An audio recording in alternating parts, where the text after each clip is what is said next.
Greetings, everyone. My name is Anthony Collins. I'm a rising senior in the lab of Dr. Kashbui, and my research question was, do peripheral myeloid cells infiltrate the brains of Parkinsonian model mice? First, a brief primer on Parkinson's disease.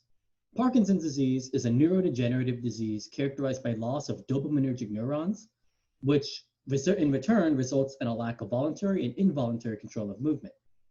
It has a slew of symptoms, but its cardinal motor symptoms, which are resting tremors, rigidity, slowness of movement, and a shuffling gait, are the symptoms by which we diagnose the disease.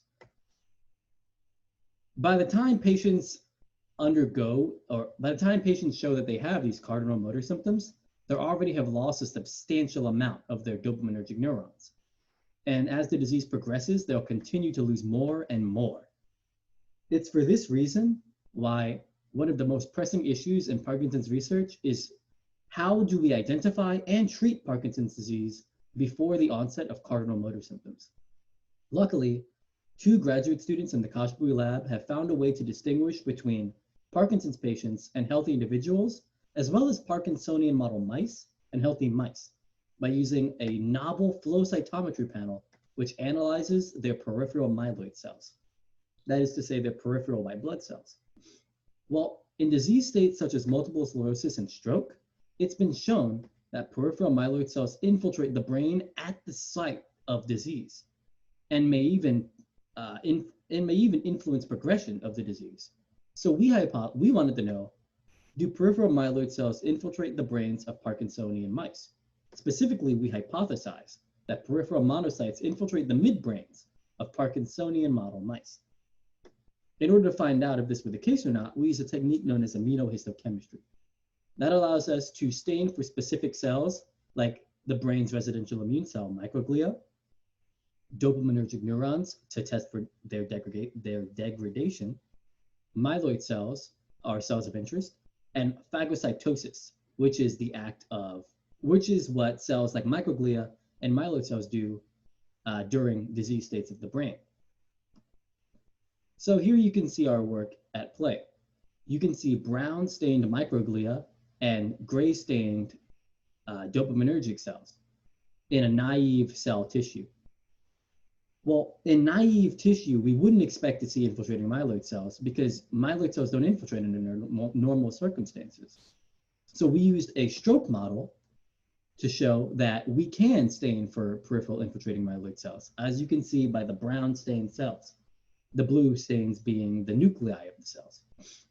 Still within stroke tissue, we stained again for microglia and this time for CD68 to show the microglia is activated and phagocytosing. Here's the area furthest from the stroke. The microglia are relatively activated, as you can see by CD68 expression.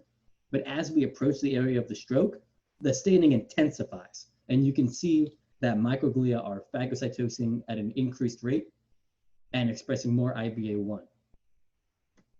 So having established our conditions for detecting CNS infiltrating myeloid cells, we return to the question, do peripheral myeloid cells infiltrate the brains of Parkinsonian mice? Well, as it turns out, they do. In our 6-hydroxydopamine model of Parkinson's disease, we find infiltrating Ly6B.2 positive myeloid cells, stained brown. But in order to inject 6-hydroxydopamine into a mouse, a bilateral cannula must be inserted into the medial forebrain bundle. This process perforates the blood-brain barrier. We wanted to know if infiltrating myeloid cells could have come in through this perforation in the blood-brain barrier and not as a result of dopaminergic degradation due to 6-hydroxydopamine. And we found by using a saline injection, also using a bilateral cannula, that myeloid cells don't infiltrate in the saline injected mice brains, but they do in the 6-hydroxydopamine injected brains, which shows that the myeloid cell infiltration is due to 6-hydroxydopamine induced degradation of dopaminergic neurons. Here we stain for microglia again to show you that microglia are much more activated in a 6-hydroxydopamine degraded brain and not in a saline injection brain. So we know that microglia are more activated in the brains of 6-hydroxydopamine mice, and we also know that Th neurons are degraded in the brains of 6-hydroxydopamine mice. But do peripheral myeloid cells infiltrate the brains of Parkinsonian mice? Well, the answer is an astounding yes.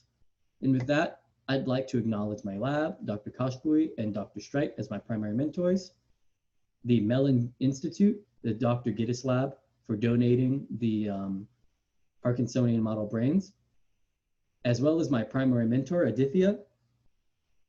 And with that, thank you.